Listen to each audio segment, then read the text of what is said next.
Chers internautateurs et internautatrices, amateurs de blabla, bienvenue dans cette Tric Trac TV, somme toute spéciale et particulière, puisque nous allons papoter, parce que nous on aime bien papoter, et vous aimez quand nous papotons. Et nous allons papoter avec les gens des Ludonautes, avec Monsieur Cédric. Comment ça va, Monsieur Cédric? Ça va bien, Monsieur Fall, et toi? Ça va plutôt pas mal. Ce que je fais en général, c'est pas très bien vu socialement, parce qu'on présente toujours les femmes d'abord, mais moi je procède comme ça. Et donc on va passer à la fille, on aime bien recevoir des filles à la table, c'est parce qu'il y a des trucs de sexisme en ce moment, il y a plein de discussions sur, tu sais, il y a que des hommes, tout ça, machisme. Là c'est Madame Anne C. Comment ça va, Madame Anne C? Très bien, très bien. Ouais. Ça va, me pas du tout. oui, c'est l'égalité, il n'y a pas de raison de mettre les femmes d'abord, voilà, je fais comme ça, c'est tout. On est heureux de vous accueillir, vous êtes venu nous voir de votre lointaine, de loin, vous venez d'où? Du sud, d'Istres. Parce que j'ai 3 boîtes dans les mains, là, comme ça, qui sont au format prototype. Donc là, j'ai Colt Express, mais c'est parce qu'il y a une extension Colt Express, ouais, c'est ça? J'ai aussi un truc qui s'appelle Discovery, là, que c'est un prototype parce que c'est un nouveau jeu qui va bientôt arriver. Bientôt. Et puis, il y a Le Petit Prince, le Voyage vers les étoiles, parce que ça aussi, c'est une nouveauté qui va sortir là bientôt. On va parler de ces 3 jeux, normalement, dans des petites vidéos séparées, mais on s'est dit que ça serait bien de papoter un petit peu du secteur, de pourquoi, comment ces choses-là, où vous en êtes. Alors, comment va bien la vie depuis que vous avez eu l'As d'Or avec Colt Express? Oh bah écoute, tout va très bien depuis l'As d'Or. C'était vraiment chouette, c'était un chouette moment le Festival de Cannes. Puis bah, on est re-rentré gonflé à bloc, il y en avait besoin parce que comme tu vois, il y a plein de projets qui suivent. Donc voilà, et puis bon, on a plein de projets sur la société en particulier. On a embauché. Oui, ça y est, vous avez recruté enfin. On va recruter voilà, quelqu'un qui embauche au 18 mai. Je dis pas de bêtises. Bonne date le 18 mai, parce que ça risque de coïncider avec la mise en ligne de la version bêta de Tric Trac. C'est fait exprès. Voilà, écoute, incroyable. C'est une bonne date le 18 mai. C'est ça. Voilà, donc, ok, ça, et donc ça c'est quoi? C'est le succès qui se sont enchaînés, Lewis et Clark qui a été un succès aussi, ouais. Le Colt Express As d'Or, ça fait que du coup ça assure le... Ça fait à peu près un an quand même qu'on est un peu sur une pente ascendante, avec ouais. de plus en plus de travail, et physiquement au bout d'un moment on a besoin de déléguer un petit peu. Et c'est vrai que là, donc on a essayé de reculer le maximum en se disant qu'on pouvait tout faire, et puis... il faut à un moment donné prendre le temps d'avoir quelqu'un d'autre à nous aider. Et voilà, donc c'est un nouveau tournant pour nous parce que c'est autre chose. La gestion d'un employé, vous allez voir, c'est autre chose. On restait pour l'instant entre nous qui nous connaissons très bien, mais là il va y avoir une troisième personne, Marinella. D'accord. Une dame, c'est bien les filles dans le secteur. Et elle va s'occuper de quoi alors, Marinella? Elle va faire un peu ce qu'on fait tous les deux finalement. Elle va nous décharger tous les deux, elle va faire un peu de design, de mise en page, ce que fait beaucoup Cédric, et puis un peu de communication, ce qui était plutôt... Là, on va être en contact avec nous alors du coup. Ah oui, Et forcément. donc, Colt Express, l'As d'Or. Alors, est-ce que cet As d'Or, ça a un peu aidé, pas aidé? C'est un petit accélérateur, les retours sont comment? c'est un accélérateur, ça c'est sur d'un point de vue purement comptable, j'ai envie de dire, en mois de mars, donc après l'As d'Or, on a doublé les ventes par rapport à janvier et février de Colt Express. Ah mais donc ça commence à se ressentir en fait. Ça s'est ressenti indubitablement. Maintenant, on reste à voir sur combien de temps ça va durer. Les conséquences immédiates, on a relancé un 4e print de Colt Express, du coup un peu plus tôt que prévu. C'est combien d'exemplaires qui circulent? Actuellement, il y a eu 45 000 d'imprimés. France ou monde? Monde. Donc là, on relance 15 000. On avait prévu de le faire, de rappuyer sur print fin mai, quelque chose comme ça. Et puis du coup, on l'a fait fin avril pour... parce que sinon, les gens demandent. C'est ça. Donc en fait, je pense que oui, l'As d'Or là-dessus a eu un effet... a eu clairement un petit effet positif sur le... C'est bientôt l'annonce des sélectionnés du Spiel. Vous prenez ça comment? Vous y pensez pas? Vous en foutez par rapport aux années précédentes? Tu ne peux pas t'en foutre. Pas t'en foutre. Des gens qui t'en parlent, donc tu y penses un peu. Tu essayes de ne pas y penser parce que... Voilà. Pour éviter la déception de sélectionner, de ne pas l'avoir. Tu penses quand même. C'est devenu difficile de savoir ce qu'ils vont sélectionner, ce qu'ils vont primer. Avec d'année en année, là, on voit... pour le suivre depuis une quinzaine d'années, le Spiel, je peux te dire qu'on y comprend de moins en moins... Les idées, la volonté. C'est vrai que ça change. Il y a jusqu'à, j'ai envie de dire, 2-3 ans en arrière, tu avais quand même l'impression d'avoir un petit peu des jeux formatés pour. Et puis là, Ils tentent des trucs, ils font des essais, ils ont envie ils se cherchent, ils se rééquilibrent. Donc bon, vous y pensez, mais pas trop quand même. Ça non, il ne faut pas se baser dessus. Après, si déjà tu es nommé, c'est génial. Après, plus, c'est encore mieux, mais il ne faut pas... Peut-être qu'on se verra si vous êtes sélectionné à Berlin, parce que quand il y a des francophones, je fais le déplacement, c'est rigolo de suivre les francophones. Ça serait chouette. Donc là, vous avez 3... Donc il y a une extension qui arrive. Il y a une extension qui arrive, il y en a même 3 qui vont arriver. C'est-à-dire il y en a 3 en tête. 3 en test, qui dans l'idée serait d'en sortir une pour Essen, une pour Cannes l'année d'après, pour fêter un petit peu l'As d'Or, et puis encore une autre à Essen après, puis après on verra bien. C'est des trucs qui étaient prévus avant ou c'est En fait, l'auteur Christophe Rimbaud est quelqu'un qui est extrêmement prolifique en idées et le thème aussi porte à beaucoup de scénarios possibles. Donc depuis le début en fait, du développement du jeu, il y a énormément d'idées qui ont circulé, beaucoup qu'on a laissé de côté. Et après la sortie, après Essen l'année dernière, Christophe s'est tout de suite penché sur des nouvelles possibilités, des nouveaux modules. En fait, on a fonctionné par module. Il avait une dizaine ou une douzaine de modules possibles à ajouter. Et voilà, on s'est décidé finalement en mettre quelques-uns dans des extensions. Alors, ça va être quel format, quelle forme des cartes, des objets il y a dedans, là, on peut regarder 2 secondes ou pas?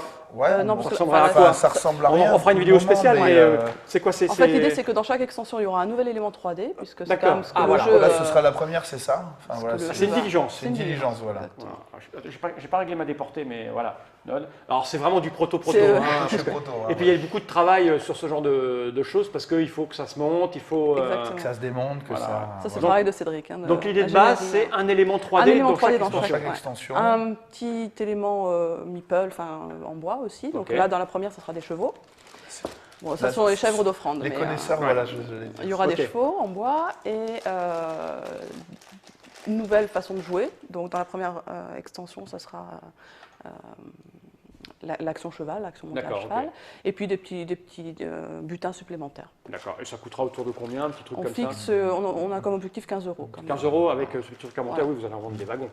Ah allez. On espère. Donc ça c'est le premier projet. Ouais. Le deuxième projet que je vois là, lequel va arriver bientôt, c'est ça. En France, le premier c'est Petit Prince. Ouais. Le Petit Prince, c'est Voyage vers le futur. Alors, vers les étoiles. Vers les étoiles. C'est parce que je pensais à autre chose. Je pensais au futur de ce qu'on va présenter. Donc c'est un jeu qui est tiré d'un film. Le Petit Prince, que ça a été adapté au cinéma. Qui sort le 30 juillet. Le 30 juillet. Donc c'est signé Antoine Boza et Bruno Catala. Donc c'est un projet un peu particulier. On s'est approché où il y a, je ne sais plus quand est-ce que je suis venu vous voir. C'était au mois de décembre. Au mois de décembre. Fin décembre. Voilà, on a eu c'est pas une embrouille, mais on devait suivre le projet sur du long terme. Long terme. Mais les dates ont été chamboulées de la sortie du film, d'abord reculées. Donc on a dit on a du temps pour traiter ça, puis ça a été réavancé. Enfin bref, on n'a pas pu suivre le projet vraiment, mais malgré tout, je suis venu vous voir, c'était à Valence, parce que Antoine Boza et sa bande de copains ont un local, et je suis venu vous voir dans ce local où je vous ai filmé. J'ai participé à une petite session de développement de ce jeu qui était avancé, mais pas complètement. Alors je ne sais pas où on en est vraiment là. On en parlera dans une vidéo un peu particulière. Ça c'est le prototype, on va pouvoir y jouer tout à l'heure. Oui, bien sûr. Le jeu est terminé. Oui, il est en production. Il est en production, il est parti dans les... Il est parti, Il sort quand, le jeu? Il sort le 7 juillet. Avant le film, après le film, pendant un peu avant. On voulait qu'il soit en boutique avant le film. Et la dernière campagne de commercialisation d'Asmodée, c'est le 7 juillet. D'accord. Donc, il faut que le jeu sorte pour le 7 juillet. Et... Donc nous, j'ai quand même des images, parce que je suis venu une journée complète, j'ai filmé. On va faire un petit montage qu'on essaiera de produire. Donc si vous dites le 7 juillet, on a un petit peu de temps pour le monter. On a de quoi faire un petit truc de 3, 5 ou 6 minutes, où on verra, c'est une séance de travail en gros, où on va travailler. D'ailleurs, Nod en a apporté un magnéto. Peut-être, je ne sais pas comment on va le formaliser, peut-être qu'on vous interviewera, peut-être qu'on... Je dois retourner chez Bruno Catala faire du vélo, peut-être que j'amènerai une caméra pour l'interviewer là-bas. En tout cas, on va faire un petit truc là-dessus, parce que c'est un moment rare qu'on a, c'est ce travail qui a autour du développement. Le jeu a beaucoup changé depuis? Non, pas énormément. Pas énormément. Surtout au niveau visuel, au niveau design. Surtout au niveau design, Sur les règles, assez peu. Le propos, c'est eux qui sont venus vous voir, parce que c'était ça qui était intéressant, c'est ça qui m'intéressait moi dans la démarche. Les gens du film sont venus vous voir et vous ont demandé de produire un jeu avec une charte des critères bien spécifiques. C'est pas exactement eux qui sont venus nous voir. C'est quoi? C'est qu'on a eu le contact via Philippe Mouret, qui connaissait bien donc une des personnes qui travaille à la Société du film, et donc qu'on a appelé sur son conseil, parce qu'elle cherchait justement quelqu'un qui pourrait faire un jeu sur le film. Pour faire un produit dérivé. Exactement, donc elle s'est adressée d'abord au Space Cowboy, mais pour eux, c'était pas du tout leur cible, enfin ce qu'ils voulaient faire, et voilà, nous on les a contactés, et après, voilà, et après ça s'est mis en route. Avec un cahier des charges très voilà, il y avait un cahier des charges très pointu, très précis, il fallait que ça rentre dans le cadre du film, avec là où c'est vraiment cadré, j'imagine, c'est pour tout ce qui est utilisation de l'image. Parce que comme après, c'est moins cadré que la licence, que ce qu'on avait fait sur la licence classique.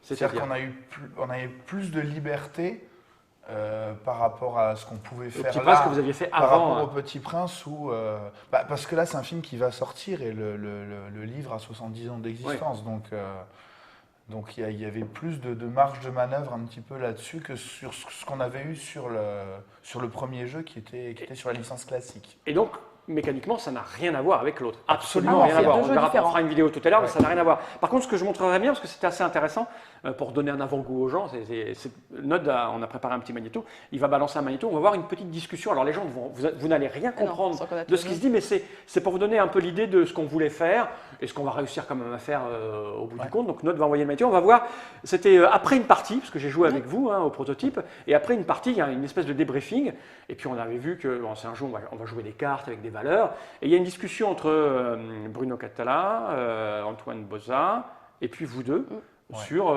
comment améliorer un petit peu ou modifier. C'est un moment où on a changé une des règles qui, je pense, justement, a augmenté la profondeur tactique du jeu. On va écouter Nod Magnéto. Est-ce qu'on a une carte de plus au départ ou pas, toi, un truc comme ça. Après, on peut se poser la question aussi, parce que là, toi, par exemple, ça t'aurait été profitable, c'est un peu plus joueur. Mais tu pourrais te dire, quand je joue un 6, je peux avancer jusqu'à 6 cases. Ce qui te donne de la liberté de te dire, j'avance un peu moins et ainsi de suite, et pas simplement, je fais 6. Ouais, ça m'aime bien, moi.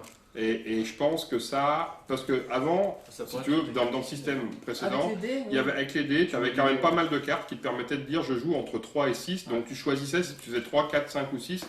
Et ça, c'était quand même intéressant par rapport à ta latitude. Et là c'est pareil. Des fois, à un moment donné, moi, je serais bien monté sur quelqu'un, je ne pouvais pas le faire parce que je n'avais pas la bonne carte, etc. Par contre, j'aurais pu choisir, parce que tu te pénalises.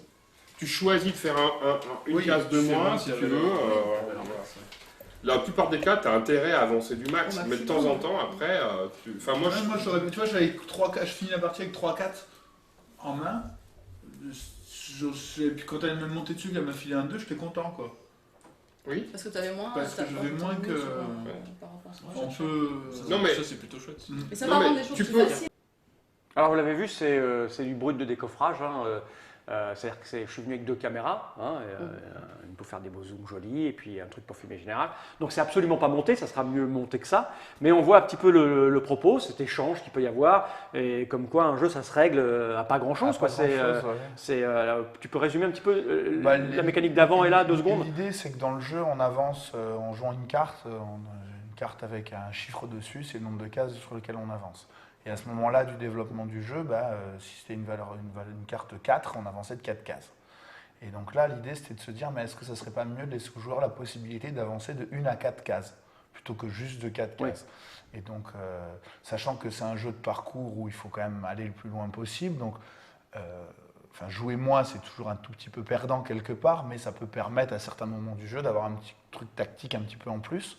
Donc c'était vraiment une discussion qu'on avait là sur est-ce que c'est 4 ou est-ce que c'est de 1 à 4 ? Et au final, c'est ? Et finalement, c'est de 1 à 4. Et ce qui est très rigolo pour poursuivre un petit peu la discussion, c'est qu'ensuite, on s'est posé la question de comment l'indiquer sur les cartes. Est-ce qu'il faut juste mettre 4 et juste dans la règle dire de 1 à 4 ? Est-ce qu'il faut écrire 1.4 sur la carte, sachant que ça fait un gros truc, que ça fait un peu moche ? Est-ce qu'il faut mettre un inférieur ou égal à 4 ? C'est clair, mais c'est des maths et les gens n'aiment pas les maths. Enfin, on a beaucoup rediscuté là-dessus. C'est des petits détails comme ça, mais qui font beaucoup de...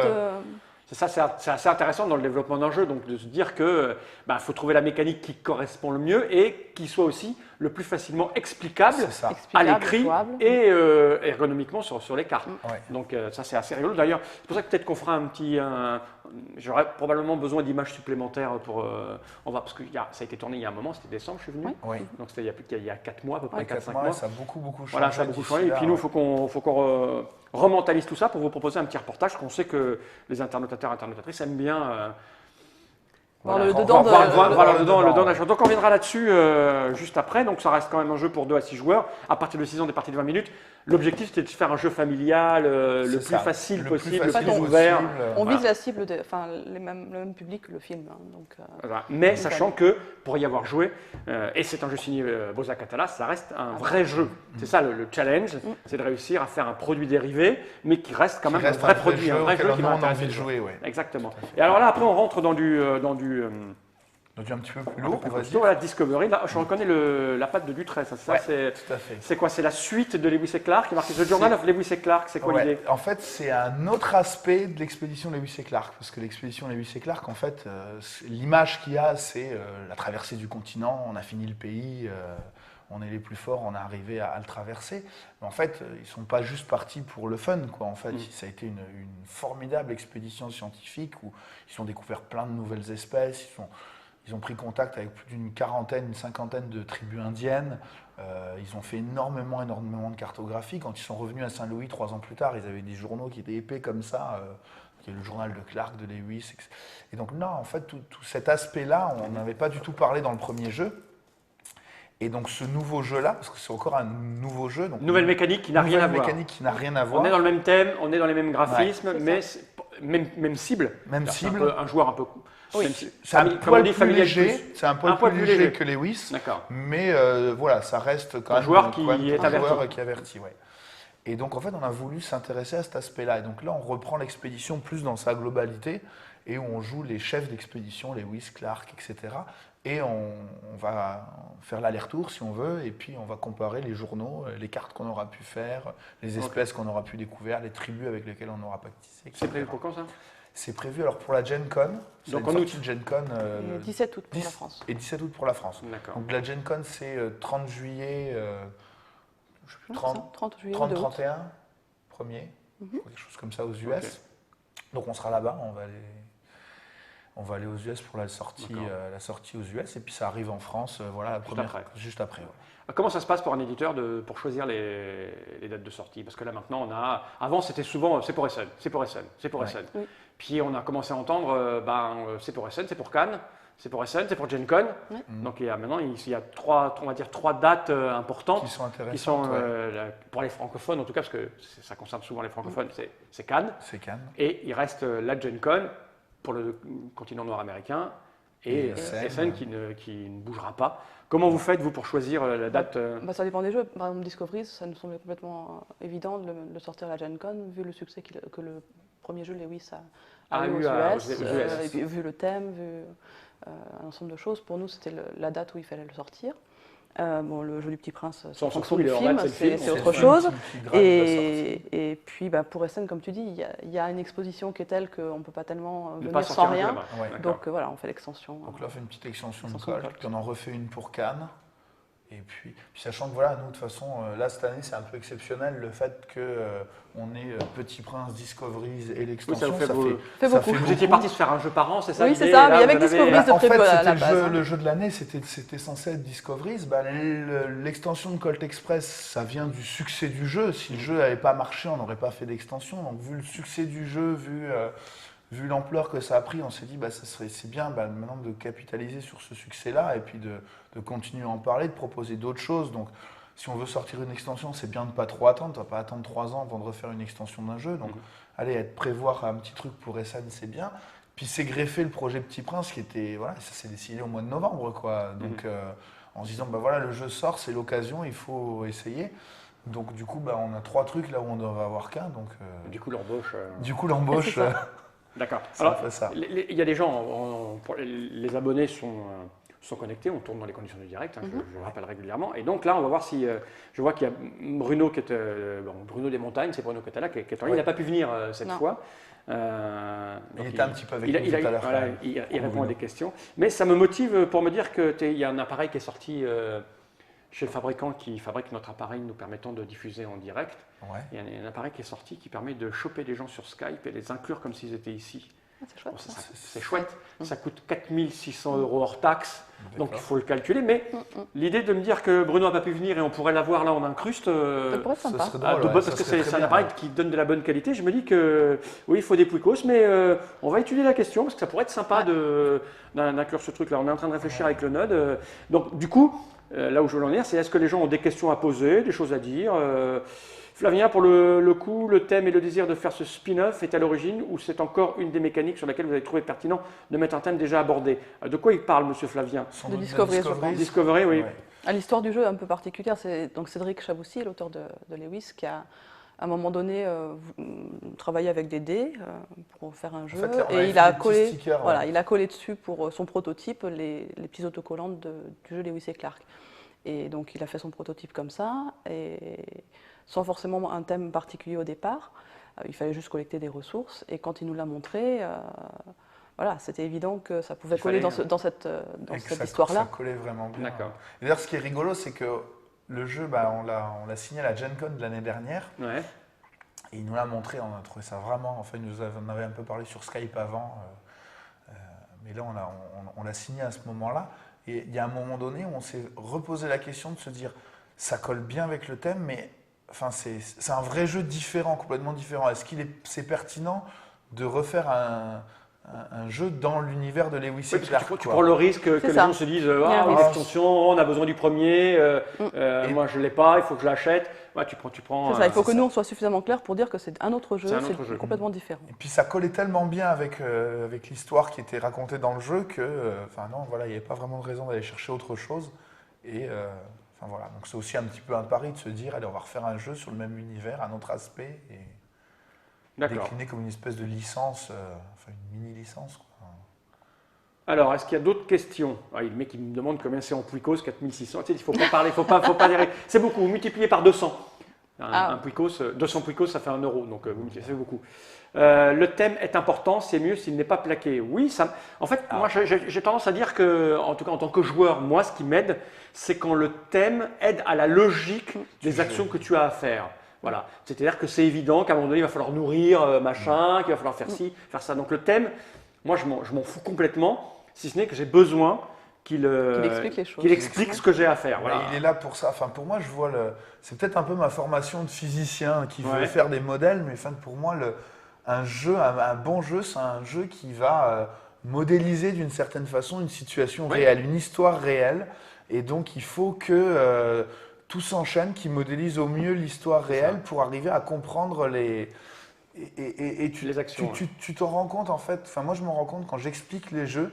Parce que ça, mine de rien, expliquer un jeu, c'est aussi, il faut le faire 1 fois, 2 fois, 3 fois, il faut le réfléchir, etc. Et quand j'arrive à raconter l'histoire en racontant la règle en même temps, ça gagné. Passe, mais infiniment mieux. Il y a un exemple qui est toujours un exemple surprenant, c'est le succès de Agricola, qui est quand même un gros jeu pour joueurs conscients qu'il est joueur, et pourtant, ça a passé la frontière tranquillement parce que chaque action d'Agricola est logique. Ouais, il y a un endroit, un enclos, tu peux pas 2 moutons, t'en fais un troisième. Tout ça est très logique. Tout est évident. Donc ça marche très très bien. Que dit Monsieur Pierrot Lalune? Oui, mais on sera encore avec mon truc de. Toutes les feignasses qui se déplacent pas et qui habitent le sud seraient pour qu'on achète un truc pour Skyper avec eux. Mais je pense qu'on va le faire. Mais même si ça nous coûte de l'argent, on s'en fout. Chez Trick Track, nous. On n'achète pas des villas avec des piscines, on achète du matériel qui nous fait plaisir pour faire les choses qui nous plaisent. De quoi il parle il discute entre Pierrot qui dit à Bruno que le jeu préféré de Silas, son fils, c'est Le Petit Prince. C'est très familial le chat. Bon, est-ce que vous avez des questions sur ce qu'on vient de dire? Là, on a vu qu'il y avait trois petits projets. En tout cas, nous, on est ravis de voir que vous avez pris le pari de quitter votre travail d'enseignant, c'est ça? Vous étiez enseignant. C'est notre vie, ça. C'est notre vie, vous passez le cap, avec le stress, j'imagine, au départ, l'angoisse que ça va marcher. Ça marche. Le stress continue toujours. Donc voilà, c'est plutôt plaisant. Je ne sais pas quel âge vous avez, mais ça montre aux gens que on n'est pas obligé de prendre une voie à 20 ans et de s'y maintenir jusqu'à la fin de ses jours. On peut prendre des risques. Tout le monde n'y arrive pas. Hein. C'est pas souvent les gens pensent allez, je vais le faire aussi, mais bon, faut calculer. Il ne faut pas faire les choses n'importe comment. Voilà, mais ça peut se faire. Ouais. Cédric, avec ta toge rouge, il fait un peu Dalai Lama. Oui, c'est vrai, oui. C'est vrai. Matt Steam, Essen 2016, dit Micha. C'est quoi Matsteam? C'est un projet qu'on a déjà depuis quelques temps. On en avait parlé la dernière fois. Ouais. C'est un jeu de gestion dans un univers post-apo. Mais c'est pas encore tout à fait prêt. C'est pas encore tout à fait prêt. Il y a encore du boulot dessus. Enfin voilà, c'est. Ça sera le projet 2016. Ça va être le projet 2016. Je pense que ça va être quasiment le seul projet 2016. Peut-être autre chose, de petites bricoles sur Colt, etc. Mais il y a beaucoup de. Enfin, c'est aussi pour ça qu'on embauche quelqu'un, parce qu'en fait, tu vois, Matsteam, ça fait là, ça fait au moins plus de 6 mois qu'on devrait bosser dessus, mais trop pris par le reste, ouais. Pas le temps du tout de bosser dessus suffisamment. Donc là, voilà, avec quelqu'un d'autre, ça va nous redonner du temps pour. Flavien pose une question sur Colt Express, je crois qu'on y a déjà répondu. Déjà dans les tuyaux depuis longtemps, ou réaction à un succès, ou les deux, c'est un peu des deux. Quand on l'a sorti, on savait que c'était possible, et c'est le succès qui fait que cette possibilité va devenir une réalité. Wow. C'est beau. Ça fait Dalai Lama. Oui, je même les bon, je pense qu'on a fait le tour. Il va être temps de passer à chaque petit jeu séparément, ouais, à moins qu'il y ait des choses à dire encore. 3 jeux en 2015, c'est déjà beaucoup. Oui, c'est déjà beaucoup, monsieur la boîte de jeu. Oui.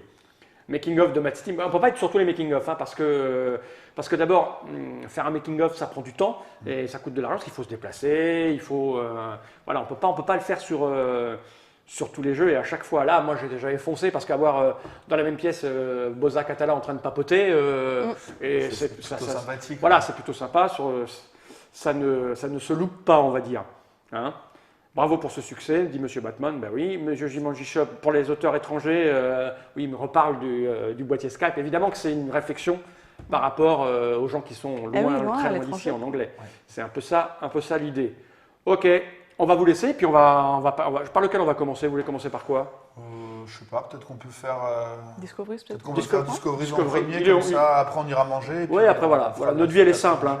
On va vous laisser. Merci de ce petit papotage. On a parlé pendant 26 minutes. Voilà, 30 minutes c'est bien. On a un peu évoqué les tenants et les aboutissants. C'est toujours très cool de faire parler les acteurs du monde du jeu. Merci Cédric, merci Anne-C. Maintenant, pour moi, tu es Anne-C, parce que dans ta signature, c'est mon nom. Et à bientôt pour de nouvelles aventures. On se retrouve plus tard. Jenny Reich.